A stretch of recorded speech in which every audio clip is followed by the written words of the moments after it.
Mahila Morcha Ernakulam east ജില്ലാ കമ്മിറ്റിയുടെ ആഭിമുഖ്യത്തിൽ വനിതാദിന സംഗമവും സ്ത്രീ സുരക്ഷാ ബോധവൽക്കരണ ക്ലാസും സംഘടിപ്പിച്ചു. ജില്ലാ കമ്മിറ്റി ഓഫീസിൽ നടന്ന പരിപാടി അഡ്വക്കേറ്റ് പി.കെ. ലത ഉദ്ഘാടനം ചെയ്തു. മഹിളാ മോർച്ച ഈസ്റ്റ് ജില്ലാ പ്രസിഡന്റ് അഡ്വക്കേറ്റ് ശ്രീജ ലാൽജി അധ്യക്ഷത വഹിച്ചു. സ്ത്രീകൾക്ക് എന്ത് റോളുണ്ട് എന്നുള്ളത് നിങ്ങൾക്ക് ഓരോരുത്തർക്കും അറിയാം. കാലം ഇത്രയും പുരോഗമിച്ച് മുന്നോട്ട് പോയിട്ട് എന്ത് റോളുണ്ട് വീട്ടിലൊരു ഡിസിഷൻ എടുക്കുന്ന കാര്യത്തിൽ, നമ്മുടെ ചുറ്റുപാടിലൊരു കാര്യങ്ങൾ ചെയ്യുന്ന സമയങ്ങളിൽ, അല്ലെങ്കിൽ നമ്മുടെ സമുദായ സംഘടനകളിൽ എവിടെയായിക്കോട്ടെ അടുക്കളയിൽ വെച്ച് വിളമ്പി പാത്രം കഴുകി ഇതെല്ലാം ചെയ്യണം. അടുക്കളയിൽ വെച്ച് വിളമ്പും പാത്രം കഴുകലും ഒക്കെ സ്ത്രീകൾ ചെയ്യേണ്ട കാര്യങ്ങൾ തന്നെയാണ്. വീട് മുന്നോട്ട് കൊണ്ടുപോകാന്ന് വെച്ച് ചില്ലറ കാര്യമല്ല. അതിന് കൂടെ അവർക്ക് അതിനപ്പുറത്തേക്ക് അവർക്ക് എന്ത് റോളുണ്ട് എന്ന് ചോദിച്ചു കഴിഞ്ഞാൽ പല ആളുകൾക്കും പറയാനുള്ള ഒരു ശോഭ ചേച്ചിയോ അല്ലെങ്കിൽ ഒരു പ്രസന്ന ചേച്ചിയോ ഒക്കെ ഉണ്ടാവും നമ്മുടെ ഇടയിൽ. ബാക്കിയുള്ളവർക്ക് എന്ത് റോളുണ്ട് എന്ന് വെച്ചാൽ അധികാരത്തിൻ്റെ ഒരു അനുഭവം നമുക്ക് പലർക്കും വളരെ വിരളമായിട്ടേക്ക് കിട്ടുള്ളൂ. നമുക്ക് ഒരിടത്തും ഒരു ഡിസിഷൻ മേക്കിംഗ് പവറില്ല. നമ്മൾ എന്ത് ചെയ്യേണ്ടത്, നമ്മുടെ വീട്ടു ജോലികൾക്ക് വേണ്ടി നമ്മുടെ മുഴുവൻ സമയവും കളയാതെ ഒന്ന് ഞാൻ പറയാം, ഒരു സ്ത്രീക്ക് സമൂഹത്തിൽ അന്തസ്സും വിലയും ഉണ്ടാകണമെങ്കിൽ ആ സ്ത്രീ ഒരു ഏണിംഗ് മെമ്പറായിരിക്കും. സാമ്പത്തികമായ സ്വാതന്ത്ര്യമില്ലാതെ നിങ്ങൾക്ക് ഒരു കാലത്തും സ്വാതന്ത്ര്യം ഉണ്ടാവുമെന്ന് വിചാരിക്കരുത്. അതുകൊണ്ട് എല്ലാ സ്ത്രീകളും അവരുടെ വീട്ടിലെ ജോലികളും മറ്റു കാര്യങ്ങളും ഒതുക്കിയതിനു ശേഷം ഇപ്പോൾ ഒരുപാട് ഓപ്പർച്യൂണിറ്റീസ് ഉണ്ട്.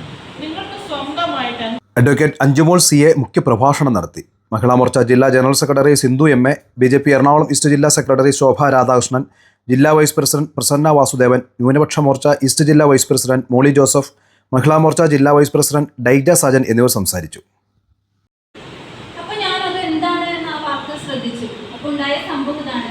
വളരെ ദരിദ്രമായ ഒരു കുടുംബത്തിൽ നിന്നും ഒരു പെൺകുട്ടിയെ വിവാഹം നടത്തി ഭർത്തൃഗൃഹത്തിലേക്ക് പറഞ്ഞു വിട്ടു.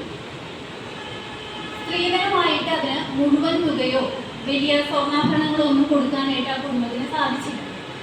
ആ പെൺകുട്ടി കുറച്ച് നാൾ കഴിഞ്ഞ് ഗർഭിണിയായി.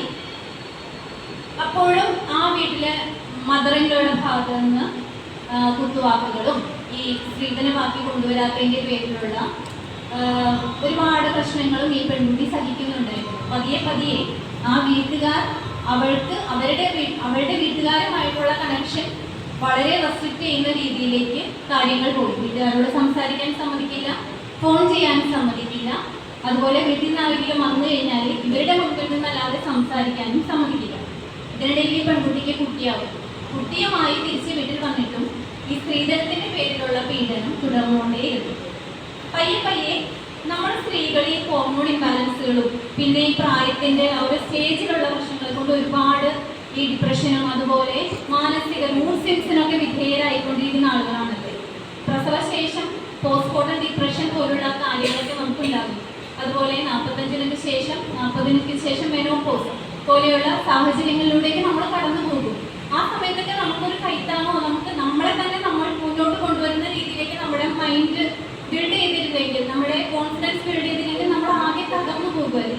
ചിലപ്പോൾ ആ സമയത്ത് എല്ലാവരിൽ നിന്നും ഉള്ള ഈ ഒരു പീഡനം, ഈ ഗാർഹിക പീഡനം സഹിച്ചതുകൊണ്ടായിരിക്കാം ഈ കുട്ടി വളരെ മാനസികമായി തകർന്ന് അതിൻ്റെ ജീവിതം ആ വീട്ടിലൊരു മുൻകുള്ളിലേക്ക് ഒതുങ്ങിപ്പോകുന്ന ഒരവസ്ഥയിലേക്ക് എത്തി. അവളെ നോക്കാനായിട്ട് ആരും ഉണ്ടായില്ല.